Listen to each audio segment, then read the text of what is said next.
उत्तर प्रदेश विधानसभा चुनाव को लेकर पार्टियां लगातार अपने प्रत्याशियों को चुनावी रण में उतार रही हैं, जिससे कि वो अपनी रणनीति को समय से तैयार कर सके। इसको लेकर पिछले लंबे समय से संभल में 31 चंदौसी विधानसभा क्षेत्र की समाजवादी पार्टी के टिकट को लेकर अटकलें चली आ रही थी, जो रविवार को खत्म हो गयी। समाजवादी पार्टी ने चंदौसी विधानसभा से विमलेश कुमारी को अपना प्रत्याशी बनाया है, जिनके नाम का ऐलान होने के बाद समाजवादी कार्यकर्ताओं में जश्न का माहौल देखने को मिला। इस मौके पर सपा प्रत्याशी विमलेश कुमारी ने चंदौसी से भारतीय जनता पार्टी की प्रत्याशी गुलाबो देवी पर आरोप लगाते हुए कहा कि उन्होंने जनता से झूठा वादा कर वोट हासिल किए थे, लेकिन बीजेपी सरकार में चंदौसी नगर और गांव में कहीं कोई विकास कार्य नहीं किए गए हैं, जिसके लिए क्षेत्र की जनता तरस रही है, जिसकी वजह से बीजेपी प्रत्याशी विमलेश कुमारी का चौतरफा विरोध हो रहा है। इस दौरान सपा प्रत्याशी विमलेश कुमारी ने क्षेत्र की जनता से अपील करते हुए कहा कि वह चंदौसी की बेटी हैं। अगर जनता ने उन पर भरोसा जताया है तो वह चंदौसी का चौतरफा विकास करेंगी।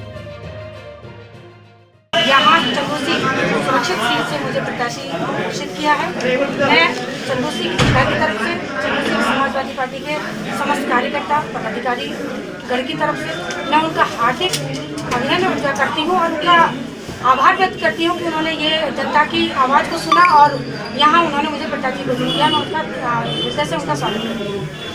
और रही बात यहाँ के हमारे प्रमुख जो समस्याएं हैं, मैं उस पर आपसे ये कहना चाहूँगी कि पिछली बार सन 2017 से लेकर अब तक का जो कार्यकाल हमारे यहाँ की विधानसभा का रहा है वो इतना दयनीय है और सोचनीय भी है कि यहाँ की जनता ने जिसको वोट दिया वो निराधार साबित हुई। क्षेत्र बिल्कुल विकास विहीन रहा है।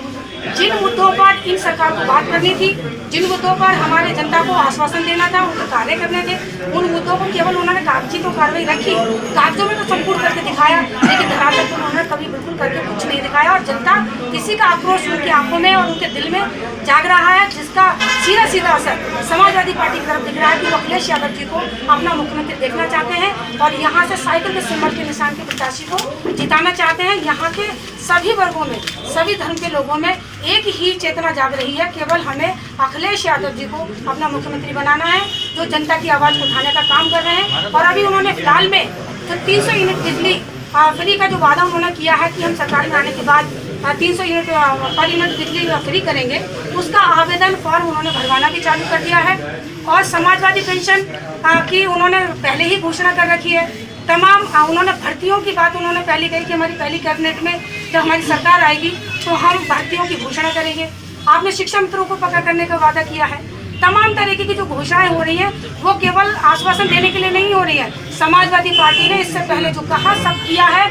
ये बीजेपी पार्टी नहीं है जो कहती है केवल कागजों में कार्य करती है और धरातल पर नहीं उतारती। इसीलिए जनता में आक्रोश भी है, जनता बदलाव चाहती है।